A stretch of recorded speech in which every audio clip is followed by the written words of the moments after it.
Bienvenue dans l'épisode 19. Alors celui-ci, on va voir tout simplement la fin de la gestion du contexte du robot. Voilà, c'était un épisode et une classe assez courte, donc déjà 2 épisodes pour le faire, c'est très bien. Alors là, on va voir tout ce qui est lecture des états. Parce qu'en fait, on a vu les différents moyens de récupérer différents états dans le robot, dans l'environnement.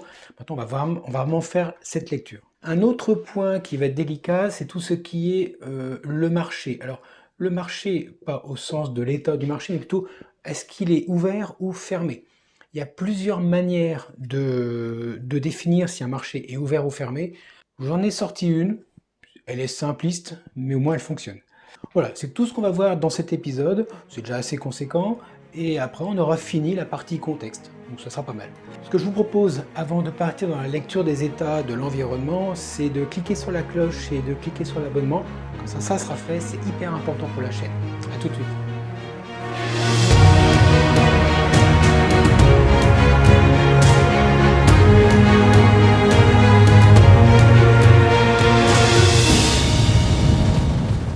Bon, donc nous voilà dans la fonction, dans l'objet contexte. Alors ici, on avait créé toutes les données qui permettaient de repérer les différents états. Tout simplement, dans la partie privée, on va ajouter un peu ce qu'on a fait ici. Vous voyez que c'est par groupe. On a le groupe des fonctions d'extraction des informations, le groupe des données locales. En fait, on va faire des groupes de fonctions locales pour différents éléments. Donc ici, juste après, hop, je fais un coller.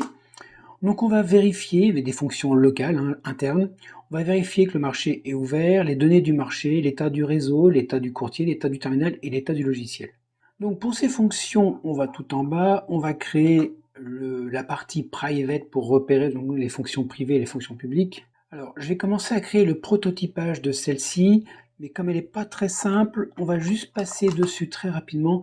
On verra à la fin de la vidéo en détail cette fonction parce qu'elle est un peu plus compliquée que les autres. Ensuite, on passe sur la vérification des données du marché. Alors là, comment ça marche? Écoutez, un marché, il peut être ouvert ou fermé. Ok, ça c'est très bien, c'est par rapport à ses heures d'ouverture. Bon, il n'y a pas de problème. Un marché fermé peut fournir des informations quand même, même s'il est fermé. Alors il n'y aura pas les marchés bien sûr qui vivent, mais en tout cas on aura des données du marché, par exemple la taille de l'eau minimum, les spreads actuels, même s'ils sont un peu vieux, mais on aura tout plein d'informations du marché, sans problème, même si le marché est fermé. Ça veut dire que c'est vraiment deux informations, marché ouvert et fermé, et puis les données du marché qui sont vraiment décorrélées. Il arrive que le marché ne fournisse aucune donnée. Alors soit c'est lié au courtier qui n'a pas les données, ou soit c'est lié aussi à la plateforme qui n'est pas encore initialisée complètement avec un réseau qui est coupé. Il y a plein de possibilités qui justifient le fait que le marché ne nous fournisse rien. Pour calculer par exemple la taille de l'eau, il nous faut beaucoup d'informations qui viennent du marché. Et donc si on n'a pas ces données-là, on peut faire des risques de faire des divisions par zéro par exemple, ou des calculs qui n'ont aucun sens. Donc pour faire ça, c'est simple, on va tout simplement lire des informations du marché. On va en prendre 3 qui sont un groupe. Si on arrive à les lire, parce que je sais que dans ces 3 là, on ne peut jamais avoir les 3 à 0, c'est impossible. Donc si les 3 sont à 0, ça veut dire que les données du marché ne sont pas disponibles. Alors j'ai choisi de prendre les données qui viennent et qui servent pour calculer la taille de l'eau, comme je vous ai dit tout à l'heure. Au moins comme ça on a une référence, si on arrive à les lire, c'est qu'on peut calculer la taille de l'eau. Et là, ce que je vais faire, je vais tout simplement renseigner avec l'information qui vient du marché, donc info double, avec le symbole, donc le marché actuel, et je vais lire le volume minimum, maximum et le pas du lot. Par exemple, on a des lots où on a uniquement de 1 en 1. Par exemple, on a sur l'or, par exemple, l'or c'est un lot ou 2 lots ou 3 lots. Par contre, si vous travaillez avec des micro-lots sur le Forex, ça devient 0,01 l'étape. On peut avoir 0,01 lot sur le Forex. Et on ne pourra jamais avoir 0,01 lot sur le Gold, par exemple. Mais ça dépend beaucoup de votre configuration de compte. Alors, prenez ça avec des pincettes aussi. Et quand on a récupéré ça, tout simplement, on va considérer que le marché est OK si les 3 sont différents de 0. On ne peut jamais avoir un lot minimum à 0. Ça n'a pas de sens. Trader avec un lot à 0, c'est rien faire. On peut jamais avoir un max à 0, évidemment, ça va de soi. Et le pas, donc la différence avec le lot le plus petit et tout ça, ne peut pas être 0 non plus. S'il y en a un des trois qui est à 0, on considère qu'on a eu un problème d'accès aux données du marché. Et ça veut dire que le marché, il est KO, on ne peut rien faire avec. En tout cas, il y a des risques d'avoir des données incomplètes ou incohérentes, et donc c'est pas la peine. Donc là, on considère que le marché, ok, il est à vrai quand tout est différent de 0, ou le marché est KO si une de ces infos est nulle. Voilà. Ça, c'est le traitement de base. Maintenant, on va gérer des messages. Moi, ce que je veux aussi, c'est un message quand le marché passe de OK à KO ou de KO à OK. Je vais avoir ce repérage des transitions pour passer d'un état à un autre. Pour ça, je vais mémoriser tout simplement l'état précédent. Donc dans les variables locales, ici, j'ajoute un booléen qui est l'état précédent. La première chose que je fais à l'initialisation, c'est mémoriser l'état précédent. Comme ça, arrivé ici, arrivé sur cette ligne-là, j'ai l'état précédent et j'ai le nouvel état. Et je vais pouvoir comparer justement. Est-ce que je suis passé de KO à OK ou de OK à KO? Et là, je vais faire un message dans les logs. Donc, en faisant ça, tout simplement, si l'état précédent est vrai et que l'état du marché est KO, donc c'est pour ça que j'ai un petit point d'exclamation juste devant, ça veut dire que si ça c'est vrai et ça c'est faux, à ce moment-là, je fais un warning, attention, je dis attention, là c'est important, le marché n'est pas utilisable. Par contre, si on est passé d'un état précédent qui était KO à un état qui maintenant est opérationnel, à ce moment-là, c'est pas un warning, là, c'est une information pour dire, hé les gars, c'est cool, le marché est utilisable. Et dans le message, vous voyez, à chaque fois, j'indique quel est le marché, de quel marché on parle. C'est bien le même marché que j'ai utilisé ici. Ce que je fais là, ça n'a pas de sens, puisque les logs, le fichier des logs, est lié à un marché et une unité de temps. Donc, le marché symbole, enfin, où je reprends le nom du marché, ça tombe sous le sens, puisqu'en fait, c'est là-dedans.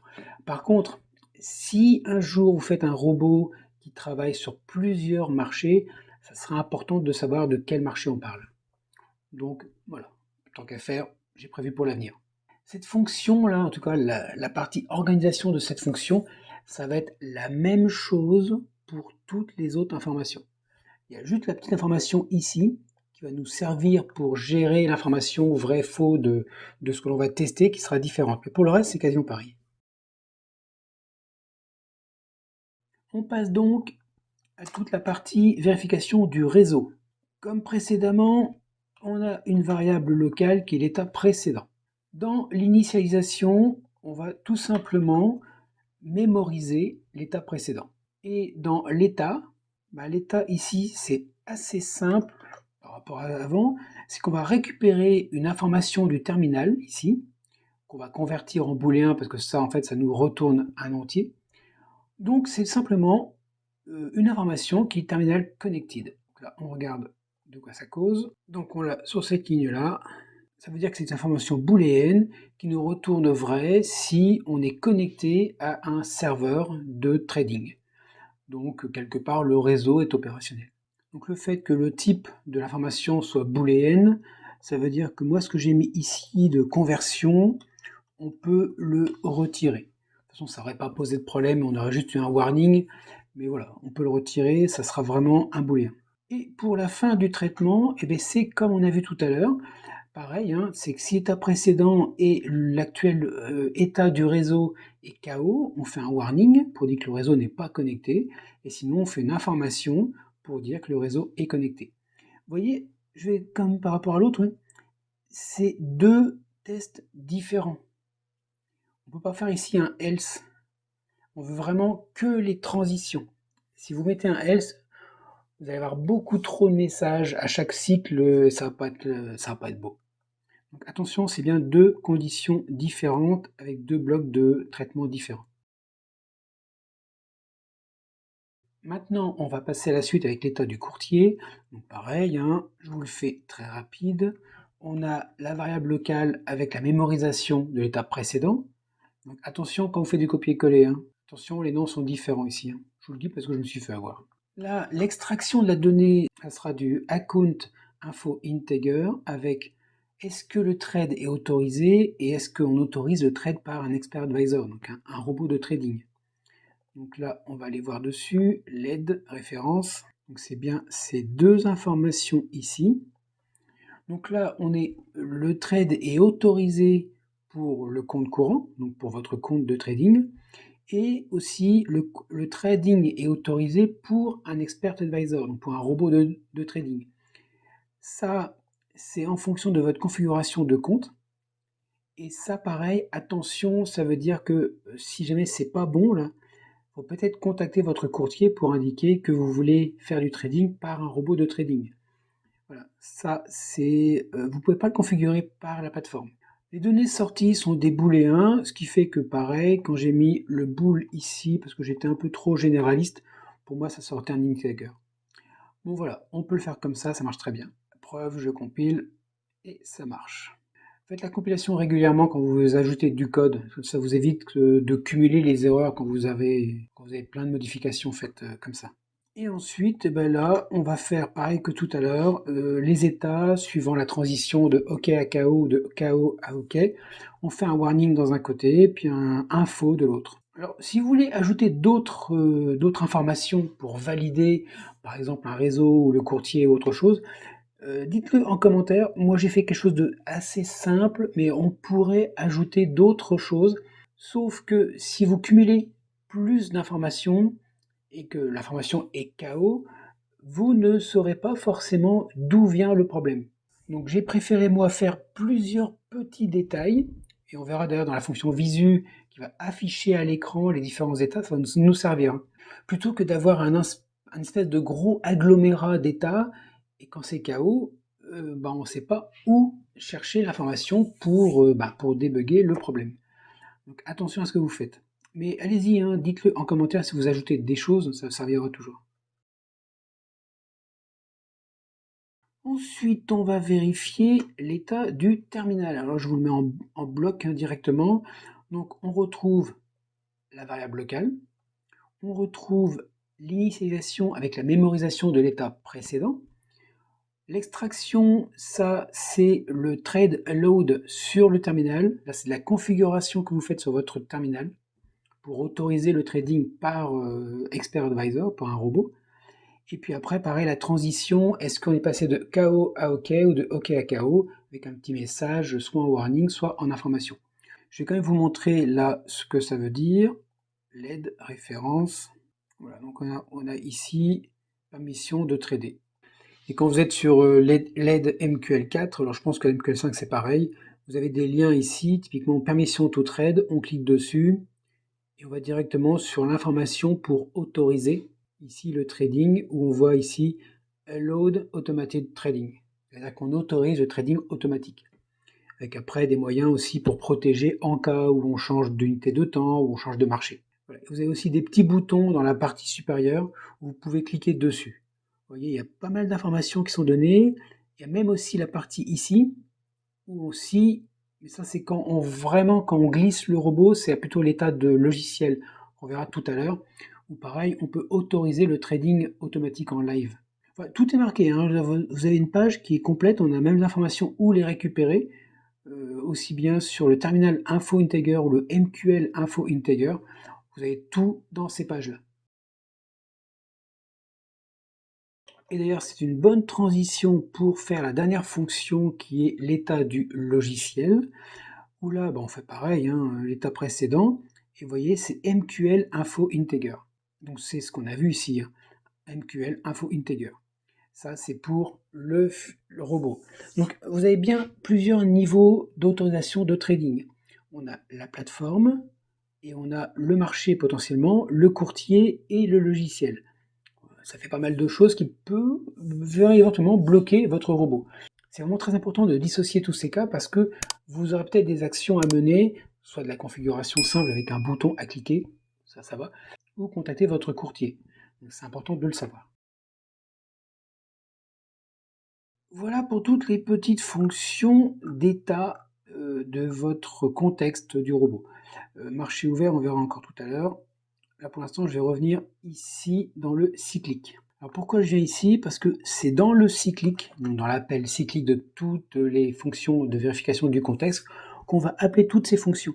On retrouve marché ouvert, données du marché, état réseau, état courtier, état terminal, état soft. Ça veut dire que vous, avec votre robot, vous appelez le cyclique et ça va appeler tous ces petits trucs de contrôle qui vont générer éventuellement des messages dans les logs si jamais ça change. Maintenant, voyons le marché ouvert. Comment j'ai détecté qu'un marché était ouvert ou fermé? Tout simplement, ce que je fais, c'est que je lis l'heure du marché. Vous savez que dans la plateforme, on a 3 heures différentes. On a l'heure GMT, donc l'heure universelle, on a l'heure locale de votre PC, et on a l'heure fournie par le courtier qui est l'heure du marché. L'heure GMT, elle est faite régulièrement avec un décalage horaire par rapport à l'heure de votre PC. Ces deux-là, généralement, ça tourne. Quand ça tourne pas, c'est qu'il y a un vrai problème qui sera bien au-delà de la partie MetaTrader. Ces deux fonctionnent. L'heure du marché, c'est l'heure en fonction de la vie du marché. À chaque fois que vous avez un tick, donc un mouvement sur le marché, le courtier va vous renvoyer les données et du coup, dedans, il y a aussi l'heure. Ce qui fait que cette heure, elle ne va pas évoluer de façon normale toutes les secondes. Non, elle va évoluer à chaque fois qu'il y a une activité sur le marché. Si vous avez de la volatilité, cette heure, vous allez la voir avancer toutes les secondes, quasiment sans vous rendre compte qu'il y a ou non de l'activité.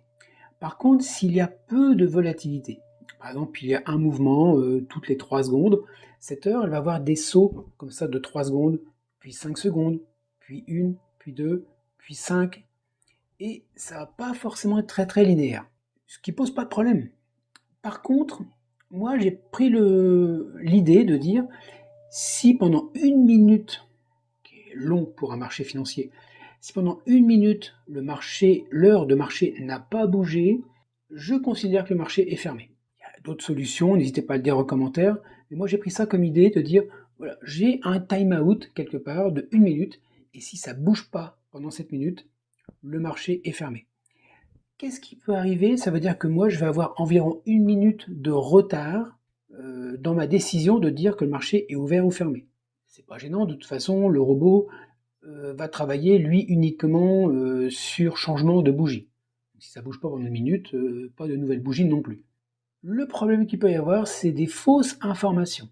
C'est-à-dire que vous avez un marché qui est extrêmement peu volatile, on va passer 1 minute sans bouger, il va vous dire oh c'est fermé, ah non c'est ouvert, c'est fermé, ah c'est ouvert.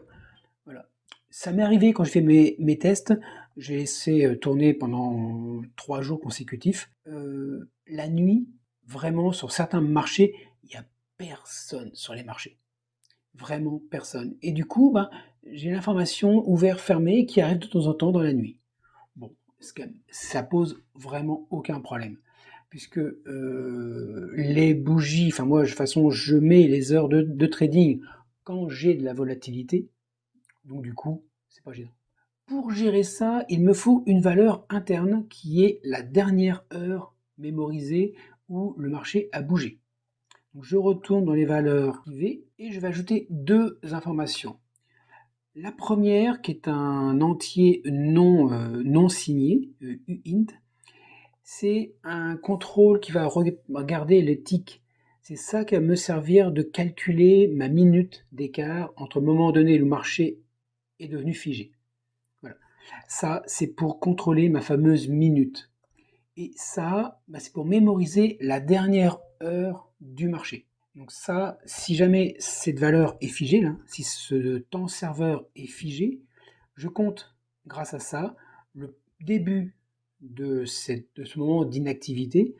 Et si jamais ça dépasse 60 secondes, donc 1 minute, à ce moment-là, je pourrais déclencher que le marché est fermé ou pas. Donc j'en profite en passant dans Config d'ajouter l'initialisation, évitera d'oublier.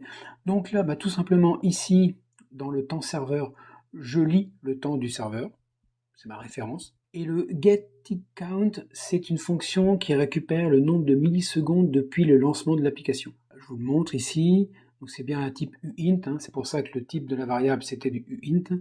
Et donc c'est bien retourne le nombre de millisecondes, depuis le début du système. Je pensais que c'était depuis l'application, enfin c'est pas grave. Et pour les inquiets, vous voyez que le temps est limité, parce qu'après, forcément, ça finit par retomber sur 0 quand on est au bout de la possibilité de la variable de type int, mais c'est au bout de 49 jours, c'est pas gênant.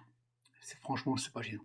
Ensuite, donc on va dans la fonction de marché ouvert, vérification du marché ouvert. Ici, qu'est-ce que je fais? Je crée des variables locales. La variable pour le temps courant, mémoriser en fait la version précédente, et savoir surtout l'état précédent, justement, de savoir est-ce que le marché était ouvert ou fermé. Dans l'initialisation, je mémorise ici l'état précédent. Comme dans les autres fonctions, c'est pareil. Et je considère que le marché est ouvert. Pourquoi je fais ça? Parce que ici, je vais partir du principe que le marché est ouvert. Et je vais tester uniquement la condition, la seule condition qui existe pour définir que le marché est fermé. Donc par défaut, le marché est ouvert. Et ensuite, je vais tester. Donc je lis ici l'heure courante et je vérifie avec celle qui est mémorisée, le mTime serveur qui a été mémorisé avant. Si c'est le même, ça veut dire que le marché n'a pas bougé. Et là, je vais devoir tester si on a dépassé les 60 secondes. Donc là, je vais lire le nombre de millisecondes depuis le début du logiciel et je vais soustraire avec celle que j'ai mémorisée. Si jamais j'ai un écart, forcément, l'écart va s'écarter petit à petit.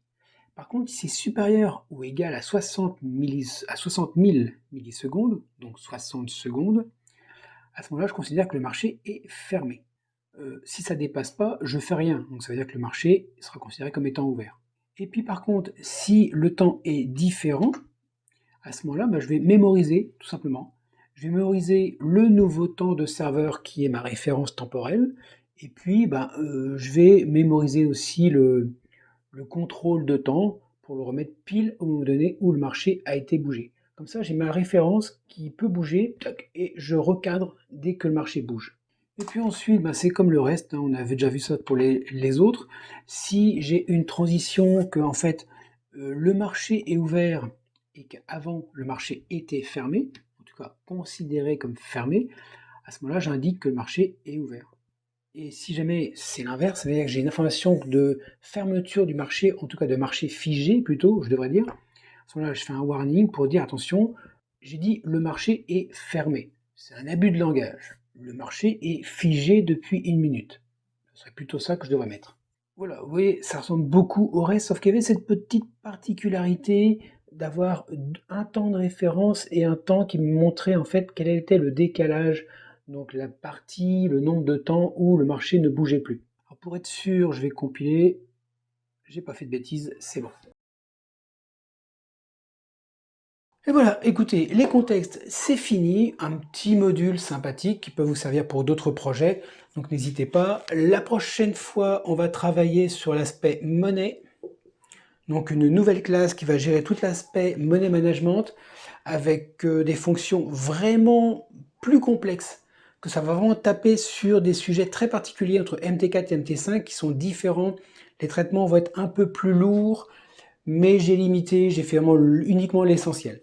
Donc on va travailler sur ça. D'ici là, vous savez ce qu'il vous reste à faire. Le pouce, parce que les vidéos sont superbes. Et en plus, j'en chie là, j'ai eu un peu de fatigue. Là. Vous pouvez aussi partager les vidéos, parce qu'il y a comme 19 ou 20 épisodes, là, c'est assez costaud. Vous pouvez aller sur le site, les liens sont en description, vous pouvez télécharger les sources, vous pouvez avoir du coaching, vous pouvez avoir télécharger même des indicateurs qui marchent sur MT4 et MT5. Vous pouvez avoir une formation, si vous découvrez le trading. J'ai fait une formation spécifique avec 1 heure de coaching, enfin 1 heure de partage plutôt, sur la découverte du monde du trading, allez-y. Vous avez aussi un lien sur ma formation qui est sur Udemy. Il n'y a pas le coaching, mais au moins vous avez une formation qui est un peu moins chère.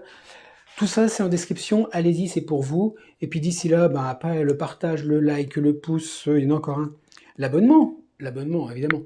Donc voilà, c'est 4 choses à faire. Et puis nous, on se voit la prochaine fois pour la partie Money Management.